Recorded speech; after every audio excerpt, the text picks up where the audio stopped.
The artificial kind of seeking forgiveness, astaghfirullah, astaghfirullah, astaghfirullah, astaghfirullah, astaghfirullah, which for some people is so artificial, like Ali radiallahu anhu saw somebody doing it and said to him, your istighfar needs istighfar. Because it's just rolling off your tongue. There are some things that keep you and me from seeking Allah's forgiveness. It has to do with expectation. Some people deep in their mind have internalized that I have done way too much messed up stuff. Allah probably doesn't like me very much. Some people even go as far as to say, I've heard them say, Allah hates me. Allah hates me. Allah doesn't like me.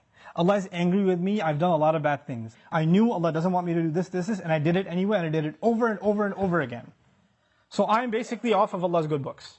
My prayers don't mean it. And when people internalize that, you know what they do? I'm a bad person. Could you make dua for me? Because I'm disqualified already. So you need to make dua for me. Because I'm hoping at least Allah will listen to you. Maybe I have a chance. Because there's no way He's going to listen to me.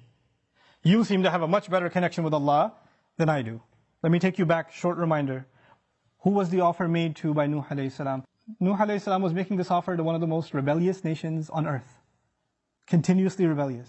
And he said, if you can just come ask forgiveness, not only will Allah give you forgiveness, He'll open up the world for you. In other words, you don't get to write yourself off. You don't get to say about yourself, I'm too far gone. Seeking forgiveness is not for you, maybe for somebody else, but I'm a lost case. I'm a terminal case. I'm beyond hope. I'm already done for. If anything, my mom will make dua for me. Or this one will make dua for me. And this is where shaitan comes.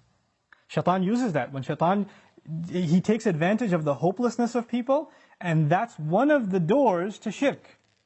You know that? One of the doors to shirk. Why? Because then religions come, false religions come that say, you're too messed up, let Jesus forgive you. You be good to Jesus, He'll take care of God for you.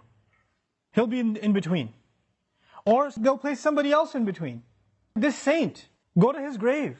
Go ask him, be good to him, put some chocolate in front of his grave, and he'll ask Allah to take care of your problems. Because you're too messed up. You can't deal with Allah, He's too angry with you. He, however, was in Allah's good book, so you go through him. This is how shirk opens up.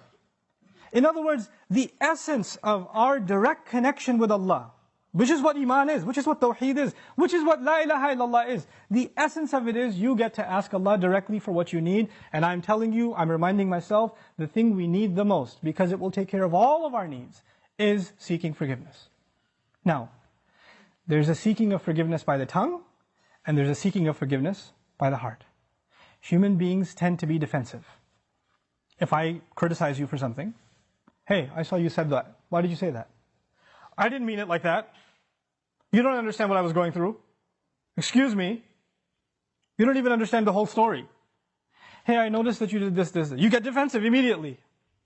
بَلِ الْإِنسَانُ عَلَى نَفْسِهِ بَصِيرًا وَلَوْ أَلْقَى مَعَاذِيرًا. Human beings have good view of themselves, but they make lots of excuses. They keep throwing excuses.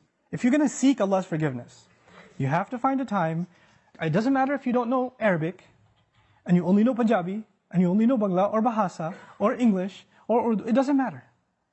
You speak to Allah, and you genuinely admit to Him what you've done wrong, and don't make excuses. It's really hard to do that. Because even when you stand in the mirror, you lie to yourself.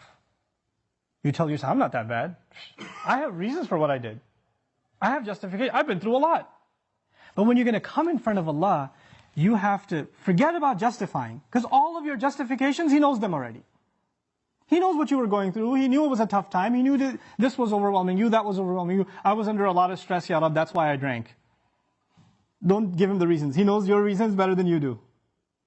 You need to come to Him openly, without any filters, without any hesitation, with no guard, with no shame. You're embarrassed to even admit this to anyone until you completely, openly admit to Allah how messed up you've been and how you've messed up. Completely openly. And as you do it, let me tell you, as you start verbalizing those things, I would be hard-pressed to think tears are not going to roll down your eyes. It's impossible for a human being to open up so vulnerable before Allah, before anyone, and especially Allah, to open up so much and then not believe, not have tears roll down their eyes. Because it's a moment of weakness. To the world, you have to show yourself as strong and confident and you're just fine. Everybody sees you and thinks everything's okay. But the only one who gets to know nothing is okay, there's a lot of problems, is Allah. You have to open up to Him completely, and then you're going to be in a position to ask for forgiveness. Then you get to beg in sajda. Then it turns into something else. Then it's not just astaghfirullah, astaghfirullah, astaghfirullah. It's a real conversation with Allah. It's a real confession with Allah Azza wa Jal. That's a powerful, powerful thing. Try it for yourself. You have to find time alone to yourself. You have to make sure nobody else is listening. You can't even do it in the middle of the night. You get up from the bed, the wife is still in bed, you sit on the side of the bed, Ya Allah, forgive me, and she's listening. You can't do that. Be in the car by yourself. Doesn't matter. Be somewhere alone. This is just your time with Allah. Your alone time with Allah. And verbalize it. Hear yourself say it. There's one thing to just whisper it. And if you're just going to memorize a bunch of du'as in Arabic and you don't even know what they mean, and just recite them, if you're going to keep doing that, and those du'as are beautiful, they're powerful, but if your heart isn't speaking them, your tongue is speaking them, then you're not seeking istighfar yet. May Allah reward you for the dhikr that you're doing, for every harf that you're reciting, but that's not istighfar. Istighfar is something else. And when these tears come down, when this starts opening up, then the sky opens up.